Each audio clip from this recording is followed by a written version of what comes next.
The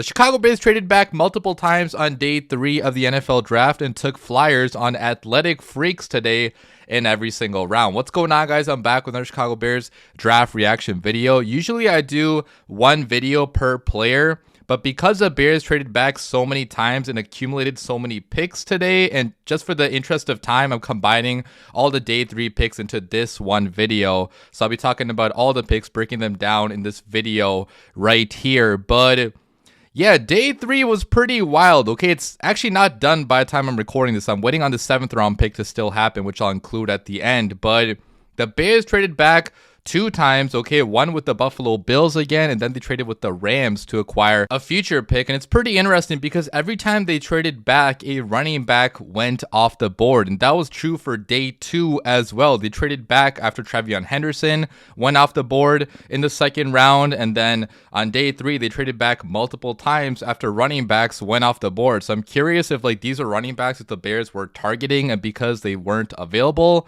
they traded back, although if you really wanted them, you could have taken them earlier in the first place, right? So it seemed like Poles just wanted more picks, a higher quantity of picks, because the more swings you have, the higher chance you have of hitting a home run. And that's usually true in the NFL draft, okay? A lot of the top teams, they have 9, 10 picks, including compensatory picks every single year, and it makes it easier to hit on some of these players, especially when you're only taking swings on athletic freaks that are pretty raw talents on day 3. That's exactly what the Bears did, okay? All these guys are pretty raw, but they tested really well at the combine. They have insane athletic gifts. So day 3 was really about trusting the coaching staff with these players, okay? It's just guys that they're definitely going to have to be coached up. They're not ready to play right now in the NFL. They could contribute on special teams, but a lot of them are projects. But it does show a big trust in the coaching staff, because under Eberflus, I would not have trusted these guys to actually be developed, and under Luke Getsy and Shane Waldron, didn't have a lot of faith in our coaching staff to develop those day 3 picks, and they rarely did get developed. Okay, most of our day 3 picks under Poles have not really been developed. Braxton Jones is the only big hit on day 3 under Ryan Poles so far. And, Torrey Taylor was really good too as a punter, but, that's a punter, right? Like, we already knew Torrey Taylor was going to be good. He didn't have to be developed. So, I'm hoping that some of these guys, at least like 1 or 2 of these guys, can turn into something, at least contribute on special teams, maybe be a good backup. Maybe if somebody gets injured, be able to fill in. That's what you really look for on day 3 of the NFL draft. So I know a lot of Bears fans weren't the happiest with the concentrating back, especially because some big names were still available on the board. But clearly the Chicago Bears board was different than a lot of our boards, okay? A lot of our boards had running backs going in the top 5 rounds for the Chicago Bears. I mean, I feel like every Bears fan had a running back going to the Bears on day 1 or day 2. So the fact that we didn't draft a running back, in the first 6 rounds, I'm waiting on the 7th round pick still. Maybe that's going to be a running back. But the fact that we didn't draft a running back is a big change from the pre-draft rumors in which people thought the Bears would trade up for a running back in the 1st round. That definitely did not happen. So, it's been a unique day 3. Let me start talking about all the picks. I'll be starting by talking about the 4th round pick. We drafted linebacker Ruben Hippolyte with the 132nd pick in the 2025 NFL draft. And I'm not gonna lie, guys, I had no idea who he was, okay? I had never heard his name before in my life. Like he wasn't really going in many mock drafts in this range. I mean, Lance Zierlein had a 5th round projection on him, but a lot of people did not even think he would be drafted. Like, some people had him as a UDFA. So in terms of value that we got, I'm not sure we got good value, but again, I'm not sure how NFL teams value this dude. I'm just going based off what the media says, right? So NFL teams actually have access to these guys' physicals, more in-depth conversations and all that stuff. So I'm not trying to say I know more than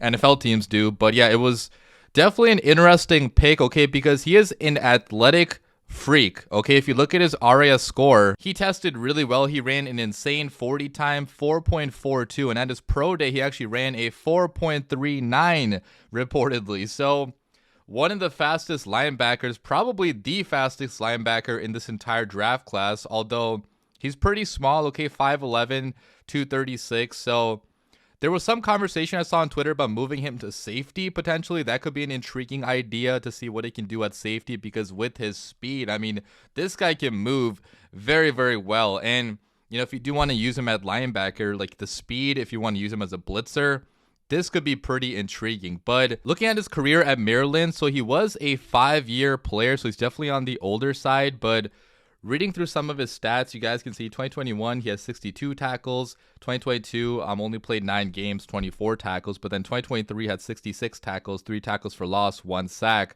Last year, he had 66 tackles, again, and 7 tackles for loss, as well as 1 interception. And according to all the scouting reports, like, they all talk about his speed. His speed definitely shows up on tape. He's going sideline to sideline. He's getting to guys really fast in the backfield. And, for a 236-pound linebacker, to have that speed is pretty impressive. Okay, the acceleration is really good. The overall athletic ability is really solid. Lance Zierlein says that he has good pacing and mirroring of the runner in his lateral scrape, solid job of recognizing and reacting to play design. Some of his weaknesses, though, are that he gets mauled by some big climbing blockers, lacks physicality sometimes, and run-through technique as a hitter. So, some things to be coached up for sure. It seems like in terms of run defense, definitely a place where he can improve. And, in coverage, he's been up and down for sure. Like, he's pretty raw there, even though he did make 46 starts. So played a lot of football, but, definitely going to have to be coached up at the NFL level. But he does have some things that you can't teach. Okay, you can't teach that speed. So, I wonder if the Bears want to use him at linebacker, to blitz, or maybe weak side linebacker occasionally. With that speed, I mean, that's basically what you look for in a weak side linebacker. Okay, having that crazy speed and play recognition ability. But you can also use him a lot on special teams. I think for sure he's going to be a special teams contributor. I'm sure Richard Hightower probably banged the drum for this dude because, you see a guy like this with his speed, how he gets down the field. That's going to be very important on special teams. So, do I like taking him in the 4th round?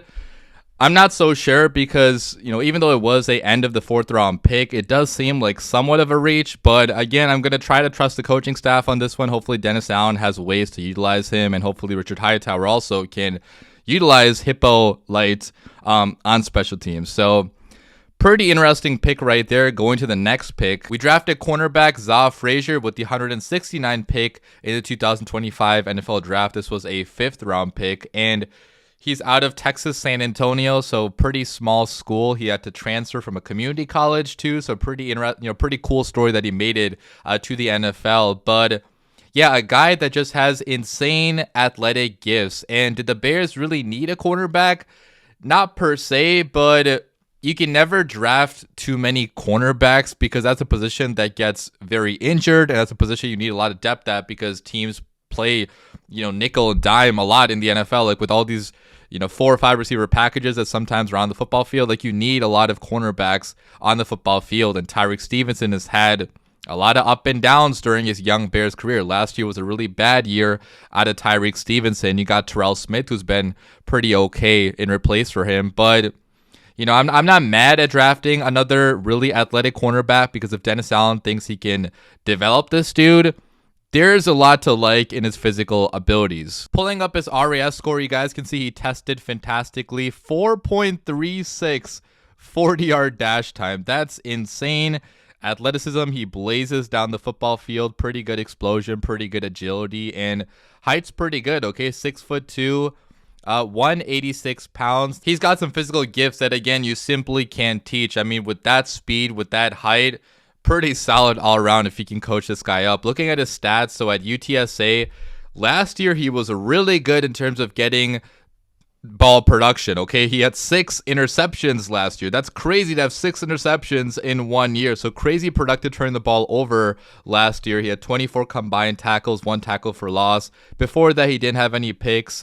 Last year was the only year he actually started, I believe. He's only started 10 games in his college football career, and he's 25 years old. So maybe that's the concerning side of this. He's already pretty old. He's only had production in 1 year, but he had to really fight his way to make it into the NFL, to even get a chance at UTSA. So pretty cool story there. And with how he improved with his, hunger and his work ethic, clearly a guy I'm sure the Bears going to enjoy having in their locker room. And, in training camp. I mean, this guy's really going to fight and try to earn his way to a Chicago Bears starting spot. And you do have to love the length, the speed, the acceleration. He can really press guys at the line of scrimmage. And in zone coverage, he sees the ball really well. He's, pretty smart football player, even though he doesn't have that many starts.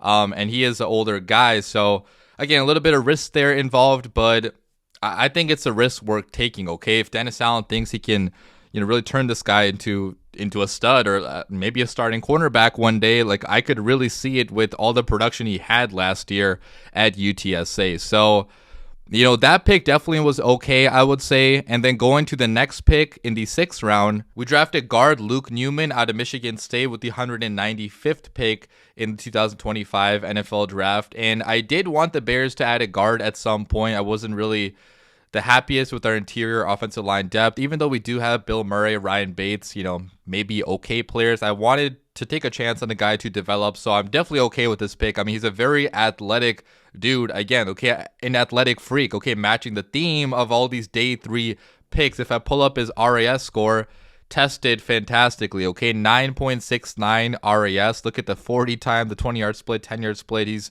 really agile, really explosive. He can move very, very well in space. So definitely a guy you can mold up. Okay, he started how many games at Michigan State? He started every single game the last 4 seasons. So has good durability. He's had a good amount of experience too. And although his power probably is not the best, okay, he's definitely gonna have to get into the weight room and increase that power.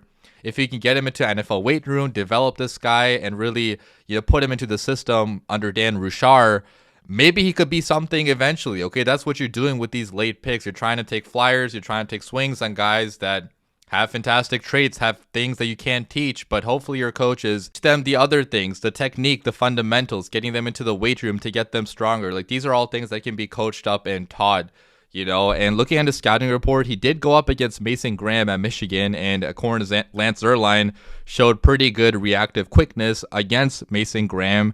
He kept his base under him with controlled settle steps, looks for additional work on stretch plays and workup blocks, so definitely can go out there in space, good awareness of threats in pass protection, but for the weaknesses, a little bit of, some issues, run blocking, has some impatience, reaches and hugs instead of sliding feet to secure his edge. So definitely some technique stuff that has to be cleaned up and coached up, and there's no guarantee he's ever going to be a good football player in the NFL. That's why he's being selected in round 6, but for a round 6 pick, I'm okay with that flyer. And with their 7th round pick, this just came in right now, but the Chicago Bears finally drafted a running back, Kyle Monangai, out of Rutgers. And a lot of people are happy about this pick, okay? A lot of Rutgers fans are saying this guy runs really angry. He's, a hard worker and did not test that well at the combine. So this is the only pick of day 3, which is a guy that did not test well at all at the combine. But for being a round 7 pick,